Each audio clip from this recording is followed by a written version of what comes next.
నమస్తే. ప్రస్తుతం మనతో పాటు సీనియర్ జర్నలిస్ట్ జగదేవ్ గారు ఉన్నారు. ఆయనతో మాట్లాడదాం. నమస్తే సార్. నమస్తే. సార్, కొన్ని ఎక్స్పెక్టేషన్స్ తో దిల్ రాజు అలాగే గీతా గోవిందం కాంబో పరశురామ్, విజయ్ దేవరకొండ, మృణాల్ ఠాకూర్ ఈ నలుగురు మధ్యలో వచ్చిన మూవీ ఫ్యామిలీ స్టార్ ఎలా ఉంది సార్? అంటే దీని గురించి మీరు విన్నారా? అంటే చూసారా మూవీ? మూవీ చూడలేదండి. బట్ ఫ్యామిలీ స్టార్ అంటే ఇంతవరకు రౌడీగా ఉన్న విజయ్ దేవరకొండని ఫ్యామిలీ ఆడియన్స్ కి దగ్గర చేయడానికి తీసిన సినిమా లాగా అనిపిస్తుంది. బట్ పరశురామ్ టేకింగ్ ఎలా ఉంటుంది అంత ఫ్యామిలీ అట్మాస్ఫియర్ లాగా ఉంటుంది. ఇంతకుముందు గీత గోవిందం, శ్రీరస్తు శుభమస్తు అవి సింపుల్ గా ఉన్నట్టు ఉంటాయి. ఎందుకో అంటే అప్పటి పరిస్థితుల ప్రకారం లేదంటే వీళ్ళ హీరోయిన్ ఇమేజ్ ప్రకారం కూడా వాళ్ళకి అది యాప్ట్ బాగుంది అనిపిస్తుంది. బట్ కొంత ఇమేజ్ పెరిగిన తర్వాత కూడా మళ్ళీ అటువంటి జానర్లోకి వెళ్ళాలంటే మెయిన్ ఆడియన్స్ యాక్సెప్ట్ చేయరు.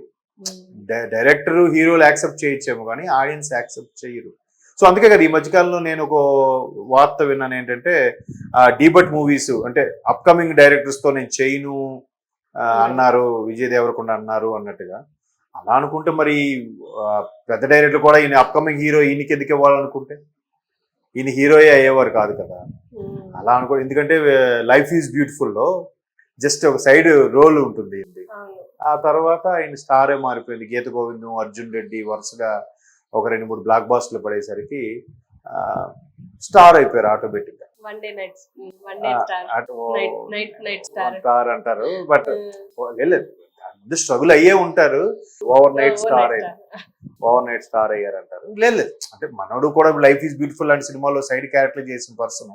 ఇప్పుడు అంతకుముందు నిఖిల్ సిద్ధార్థ్ తను కూడా మీరు ఏ సినిమా అంటే ఓయి సినిమా అనుకుంటా. ఓయి సినిమాలో కూడా ఒక సీన్ లో కనిపిస్తాడు సిద్ధార్థ్ సినిమాలో, జస్ట్ బైక్ మీద ఒక బాయ్ వెళ్ళిపోతున్నట్టుగా. తను కూడా సైడ్ క్యారెక్టర్ చేసి తర్వాత హ్యాపీ డేస్ లో నలుగురు హీరోలు ఒకరిగా చేసి తర్వాత ఒక అంటే సెలెక్టివ్ మూవీస్ చేసుకుంటూ ఒక ఇదిగా ఇమేజ్ క్రియేట్ చేసుకున్నారు. కార్తికేయ 2 పాన్ ఇండియా ఇమేజ్ వచ్చింది కదా ఆల్మోస్ట్. కాకపోతే ఆ నిఖిల్ది కూడా ఇప్పుడు సబ్జెక్ట్ వచ్చింది చెప్తున్నా. యాక్చువల్గా కార్తికేయ 2 హిట్ అయిన తర్వాత ఒక సర్టైన్ హిందూ సమాజానికి సంబంధించి లేదా విహెచ్పికి సంబంధించిన వాళ్ళు ఈయన సన్మానించాలనుకున్నారంట. కృష్ణుడి తత్వాన్ని ప్రపంచవ్యాప్తం చేసినందుకు గాను. బట్ అక్కడ రాంగ్ గైడెన్స్ వెళ్ళిపోవడం వల్ల నితిన్ని సన్మానించారని కూడా ఒక టాక్ ఉంది. అది రోమరో వాస్తవం తెలియదు కానీ మేబీ దాన్ని మళ్ళీ ఎలా చెప్పండి, లేదు నితిన్ రాజకీయాల్లోకి వెళ్తున్నారు అన్నట్టుగా ఏదో వార్త వచ్చాయి. బట్ నిఖిల్ బదులు నితిన్ పేరు యాడ్ అయిపోయింది కన్ఫ్యూజన్ లో అన్నట్టుగా చెప్పారు. సో ఇప్పుడు coming to the point, so ఇట్లా విజయ్ దేవరకొండ ఏంటంటే గీత గోవిందం ఒక రకమైన యాక్సెంట్, ట్యాక్సీ వాలా, తర్వాత కొన్ని అర్జున్ రెడ్డి ఒకేలాంటి మాడ్యులేషన్ ఒకేలాంటి యాక్సెంట్ అలవాటు పడి ఆయన కొన్ని తీసాక ఒక్కసారి లైగరు ఎందుకో బాగా హైప్ తీసుకొచ్చి బాక్స్ ఆఫీస్ దగ్గర బోర్లా పడిపోయి. అంటే మినిమం కాన్సెప్ట్ కూడా లేదు, రొటీన్ గా ఎప్పుడో 80s లో వచ్చిన మూవీ లాగా అదే స్టోరీ లైన్. ఏముంది, హీరోయిన్ కూడా వాడు బాగుపడాలని ఎడమొహం పెడమొహంగా ఉండడం, వాడు బాగుపడిన తర్వాత మళ్ళీ రావడం, అవన్నీ అంటే ఎంత పూరి అయినా ఇది రాసింది అని కూడా అనిపిస్తుంటది ఒక్కోసారి. ఎందుకంటే ఆయన ఒక డిఫరెంట్ గా తీస్తాడు, చాలా ఫాస్ట్ గా కూడా రాస్తాడంట ఆయన. సో అటువంటి రౌడీ విజయ్కి ఇప్పుడు ఫ్యామిలీ స్టార్ గా మళ్ళీ ఫ్యామిలీ ఆడియన్స్ గా వెళ్ళడమే బెటర్ అనిపించిందో, లేదా ఇప్పుడున్న అప్కమింగ్ హీరోస్ పోటీని తట్టుకోలేక మాస్ ఇమేజ్ ని కవర్ చేయలేక అట్లీస్ట్ ఒకప్పుడు ఎలా ఉండేదంటే ఎన్టీఆర్ ఏఎన్ఆర్ ఉండేటప్పుడు సోమన్ బాబు, కృష్ణ గారు కొంతవరకు సోమన్ బాబు గారు ఫ్యామిలీ ఆడియన్స్ కి కవర్ చేసేవారు. ఆ నెక్స్ట్ జనరేషన్ లో చిరంజీవి గారు వీళ్ళు ఉన్నప్పుడు జగపతి బాబు గారు, శ్రీకాంత్ గారు వీళ్ళు కవర్ చేసేవారు. ఇప్పుడు జనరేషన్కి వచ్చేసరికి మరి ఫ్యామిలీగా ఎవరు ఉన్నారంటే అందరూ ఎవరికి వాళ్ళు పోటీ పడుతున్నారు, మాస్ ఇమేజ్ కోసమే ట్రై చేస్తున్నారు. ఆల్రెడీ మాస్ ఇమేజ్ కోసం అంటే పవన్ కళ్యాణ్ గారు అంటే ఇంక వదిలేండి, ఆయన వీళ్ళందరూ దాటుకుని వెళ్ళిపోయాడు. ఇప్పుడు మహేష్ బాబు గారు కూడా ఎంత రఫ్ లుక్ గా కనిపించాలన్నా ఆయన సాఫ్ట్ గానే కనిపిస్తాడు, ఆయనకుండే వైట్ ఆ స్కిన్ టోన్ కి. సో ఆయన ఎన్టీఆర్, రామ్ చరణ్, బన్నీ వీళ్ళందరూ ఆల్రెడీ మాస్ ట్రై చేశారు, సక్సెస్ కూడా అయిపోయారు. ఇప్పుడు ఇంకా ఫ్యామిలీ ఎవరున్నారు? సో ఈయన ఎట్లా మాస్గా మనకు వర్కౌట్ అవ్వదు అనుకున్నారో, లేకపోతే ఏంటంటే ఫ్యామిలీగా ట్రై చేద్దామని అనుకుంటున్నారు. మీరు అన్నట్టు సేమ్ కాంబినేషన్ రిపీట్ అయ్యేసరికి ఎక్స్పెక్టేషన్స్ బాగా ఎక్కువైపోయాయి. ఎప్పుడైనా సరే సర్టెన్ ఎక్స్పెక్టేషన్స్ వచ్చేసరికి ఏమవుతుందంటమ్మా బాగా, అంటే దానికి ఒక ఎగ్జాంపుల్ చెప్తాను. గతంలో చిరంజీవి గారికి చూడాలని లాంటి బ్లాక్ బాస్టర్ ఇచ్చిన గుణశేఖర్ గారు ఆ నెక్స్ట్ మూవీ మృగరాజు అని చేశారు. అది ఎక్స్పెక్టేషన్ ఎక్కువైపోవడం వల్ల ఏంటో మరి పోయింది. అలాగే ఒక్కడు అదే గుణశేఖర్ గారు మహేష్ బాబుకి కెరీర్లోనే biggest blockbuster, first biggest blockbuster Okkadu కదా మహేష్ బాబు గారు. ఆయన వెంటనే మళ్ళీ అర్జును ఓకే సినిమా బాగానే ఉంటుంది, కానీ ఎక్స్పెక్టేషన్స్ అనమాట. ఎక్స్పెక్టేషన్స్ ఎక్కువైతే మాత్రం మనం ఆడియన్స్ పల్స్ పట్టుకోవడం కష్టమైపోతుంది ఎవరికి కూడా. అందుకే రాజమౌళి చాలా తెలివిగా ఏం చేస్తాడు ఆయన, అంత మగధీర లాంటి బ్లాక్ బాస్టర్ వచ్చాక ఏం చేశాడు ఆయన, సింపుల్గా మర్యాద రామన్ అని చెప్పి ఏ భారీ కాస్టింగ్ లేకుండా ఒక కమెడియన్ తీసుకొచ్చి హీరోగా మలిచి తీసాడు, హిట్ కొట్టాడు. మళ్ళీ మంచి ఒక హిట్లు 2-3 హిట్లు వచ్చిన తర్వాత మళ్ళీ ఏం చేశారు, ఏగతో మళ్ళీ కొంచెం ఆయనగా తగ్గించుకోనో లేదంటే ఎక్స్పెక్టేషన్స్ అమ్మో వీళ్ళు నెక్స్ట్ ఎక్స్పెక్టేషన్స్ పెరిగిపోతాయని చెప్పు ఆయన పల్స్ పట్టుకున్నాడు ఆయన. అంటే నాకు అనిపించింది చెప్తున్నా. అందుకే ఏగా తీశారు, ఏగా కూడా హిట్ అయిపోయింది. మనుషులతో సంబంధం లేదు జంతువులతో కూడా హిట్ కొడతాను అన్నట్టుగా అనిపించింది. అప్పుడు అందరూ అదే కదా అనలిస్టులు క్రిటిక్స్ అందరూ కూడా అదే రాశారు పేపర్లో కూడా. సో ఇప్పుడు ఏంటంటే ఎక్స్పెక్టేషన్స్కి ఏదైతే ఆడియన్స్ రీచ్ అయిపోతారో దానికి రీచ్ అవ్వడం చాలా కష్టం ఉంటుంది. అందుకే స్టోరీ లైన్ కానీ కొన్ని టీజర్లో కూడా లీక్ చేయకూడదు. లీక్ చేస్తే ఏమవుతుందంటే ఒక రకమైన ఎక్స్పెక్టేషన్స్కి వెళ్ళిపోతారు.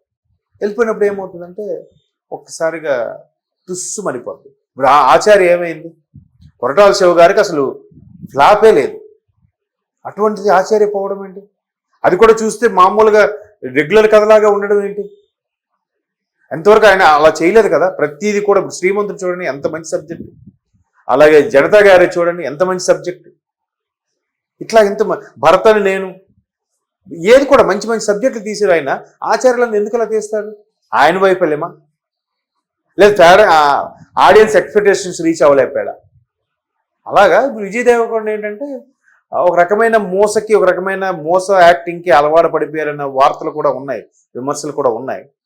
సో దాని నుంచి ఓవర్కమ్ అవ్వడానికి మేబీ ఫ్యామిలీ ఆడియన్స్కి దగ్గర అవ్వడానికి చేసి టైటిల్ కూడా ఫ్యామిలీ స్టార్ అనే పెట్టారు కానీ మీరు అన్నట్టు కాంబినేషన్ ఆ కాంబో మంచి బ్లాక్ బాస్టర్ కాంబో కదా అని మళ్ళీ అనుకుంటే మాత్రం ఆ హిట్ అవ్వాలని లేదు. హీరోయిన్ ఇంట్లో ఉండడం, ఇప్పుడు ఆ శ్రీరస్తు సొమ్మస్తు కూడా అదే కాన్సెప్ట్ కదండి, పరశురామ్ గారు తీసింది. పెళ్లి సెట్ అయిన దాంట్లో అక్కడ ఉండడం, ఆడ మంచిగా మార్కులు తెచ్చుకోవాలనుకోవడం, లాస్ట్లో కథ సుఖాంతం చేయడం. రియల్ లైఫ్లో అయితే అలా అవ్వదు కదా.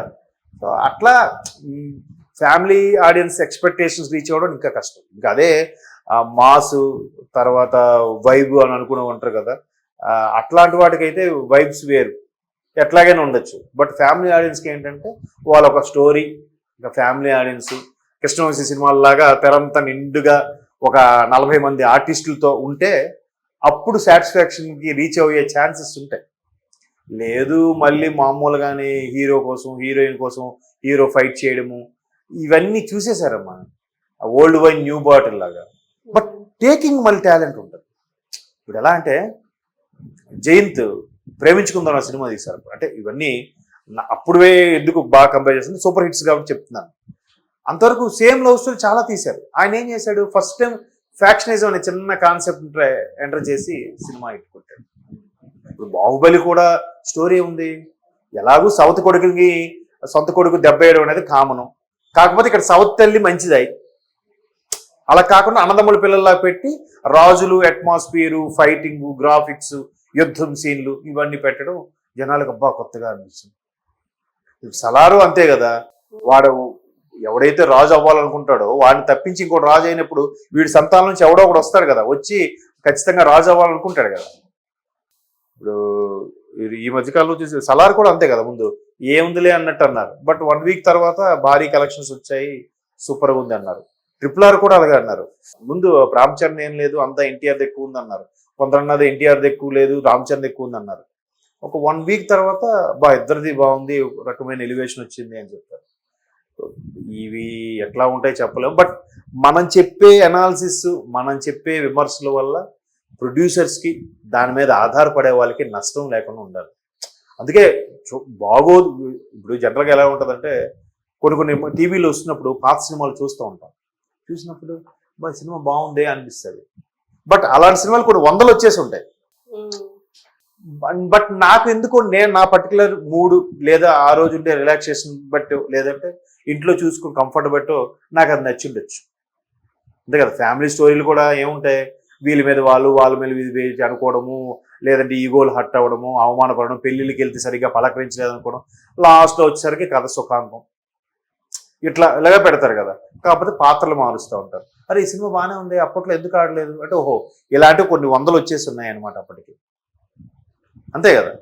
కాబట్టి ఇప్పుడు శివలాగే డిఫరెంట్గా తీయలేరు ఎవరు. తీయాలంటే ఎప్పుడో ఒకసారి అవుతుంది. డిఫరెంట్ టేకింగ్లో చేస్తే బాగుంది. ఇప్పుడు అరవింద్ సమేత ఉంది, అది ఫ్యాక్టరీస్ గురించే, బట్ అది కొంచెం డిఫరెంట్గా తీయాలని ప్రయత్నించాడు. హీరో అనేవాడు కక్షలు కార్పణ్యాలు కత్తులు తీయకుండా కూల్గా శాంతంగా ఉంటే ఎలా ఉంటుంది, శాంతంగా ఉండి వాళ్ళు మార్చగలుగుతాడా. ఇప్పుడు మిర్చి కూడా అదే కాన్సెప్ట్ కదా, సేమ్. కాబట్టి అదొక జానరు, కాన్సెప్ట్ అదే, టేకింగ్లో కొంచెం తేడా. ఇద్దరు కూడా వీళ్ళు కూడా అటువైపు వెళ్ళి మార్చుకొని వస్తాడు, వీడు ఒకటి సిటీలోకి వెళ్ళి మార్చుకొని వస్తాడు అరవింద్ సమేత. అక్కడ ఏంటంటే కరెక్ట్గా వాళ్ళ కుటుంబంలోకి వెళ్ళి వాళ్ళ వైపు నుంచి నరుక్కొని వస్తాడు. ఇప్పుడు ఫ్యామిలీది కూడా ఏమాత్రం చిన్న డిఫరెంట్ స్టోరీ లైన్ పెట్టినా కూడా, ఇప్పుడు మొన్న రీసెంట్గా జోయ్ వచ్చింది, జాయ్ స్పెల్లింగ్ అలా ఉంటుంది, బట్ జో అంటది, మనం తెలుగు నేటివ్ జాయ్ అంటాం. ఇప్పుడు అక్కడ సినిమా ఏముంది, రొటీనే, కాలేజీ లవ్ స్టోరీ అంత. క్లైమాక్స్లో చిన్న ట్విస్ట్ ఏంటంటే ఒకప్పుడు కాపాడిన అమ్మాయే వాడిని వీడిని ఇష్టపడతా ఉంటుంది, తెలియకుండా పెళ్ళి అవుతుందని చిన్న ట్విస్ట్ పెట్టి అది అక్కడ బ్లాక్ బాస్టర్ అయిపోయింది. తెలుగులో కూడా ఓటీటీలో తెగ ఆడేసింది కదా. సో అట్లా ఏవో చిన్న అవే ఇవి పాత్రలు, డిఫరెంట్ లొకేషన్స్, చిన్న టేకింగ్, క్లైమాక్స్ ఏదైనా ఆయువు పట్టమ్మా ఏ సినిమాకైనా. క్లైమాక్స్ ఏ మాత్రం చెడిందా, సినిమా అంతా బాగున్నా క్లైమాక్స్ తుస్సు అనిపిస్తే పోతుంది. ఇప్పుడు ఖుషి ఉంది, ఖుషి కూడా బాగానే ఉంటుంది. ఇంతకుముందు విజయ్ దేవరకొండ వచ్చిన సినిమా సమంత విజయ్, అది బాగుంది, కానీ క్లైమాక్స్ ఏం లేదు. అక్కడ ఒక హోమం చేశారు, తుస్సు అనిపించి అది జనాలకు నచ్చలేదు. అక్కడే చెప్పాడు, జాతకం కన్నా ప్రేమ నమ్మకమే గొప్పదని చూపించే ప్రయత్నం చేశాడు ఆయన. అక్కడ తండ్రి కూడా ఆడుకున్న మూఢనమ్మకాలు నాస్తికత్వం అన్ని పక్కన పెట్టి కొడుకు కోసం వచ్చాడు, ప్రేమే గొప్పది అన్నట్టుగా, కొడుకు మీద ఉన్న ప్రేమని. దాన్ని ఎవరు మన వాళ్ళకి సుమోలు లేవాలి, పత్రాలు లేవాలి, ఇట్లా డిఫరెంట్గా ఏదో ఆలోచిస్తారు. ఇప్పుడు మలయాళం సూపర్ చేస్తారా, తమిళ వాళ్ళు సూపర్ చేస్తారంట కదా, మరి అదే కాన్సెప్ట్ ఎక్కడ తీస్తే ఎందుకు వర్కౌట్ అవ్వమ్మా. మీకు చిన్న ఎగ్జాంపుల్ చెప్పనా, ప్రేమ సినిమా ఉంది వెంకటేష్ అప్పట్లో, నేను పుట్టక ముందు సినిమా అనుకో. దాని గురించి అప్పట్లో మా సిస్టర్ వాళ్ళు చెప్పేవారు. అదంట ఫస్ట్ రిలీజ్ చేసినప్పుడు క్లైమాక్స్లో రేవతి చనిపోతుందంట. సినిమా ఆడలే, మళ్ళీ రేవతి బతికినట్టుగా క్లైమాక్స్లో వాళ్ళిద్దరికి సాంగ్ పెట్టారట. అప్పుడు cinema super hit, first Nandi award కూడా వచ్చిందట వెంకటేష్ గారి సినిమా. మన ఆడియన్స్ థింకింగ్ అలా ఉంటుంది. క్లైమాక్స్ ఇప్పుడు రమణ విన్నారా, తమిళ్లో రమణ సూపర్ హిట్ మూవీ అది. అలా క్లైమాక్స్ అప్పుడు క్లైమాక్స్లో అలా మార్చారంట. మన అదే మనకి చిరంజీవి గారికి ఉరిశిక్ష పడిందని ఎవరు ఊరుకుంటారా, తెరలు చింపేస్తారు కదా. సో అట్లాగా ఈ ఫ్యామిలీ ఇది కూడా కొద్ది కొద్దిగా మార్చి అటు ఇటో తీసుకెళ్ళి మరి క్లైమాక్స్ మన దగ్గరికి తెచ్చేయాలి. తీసుకురాదనుకోండి ఆడియన్స్, ఫ్యామిలీ ఆడియన్స్ అప్సెట్ అవుతారు. సో చూద్దాం, చూడాలనుకుంటున్నా ఈ సండే చూసి అప్పుడు మనం సర్టిఫై చేద్దాం. Okay sir, thank you.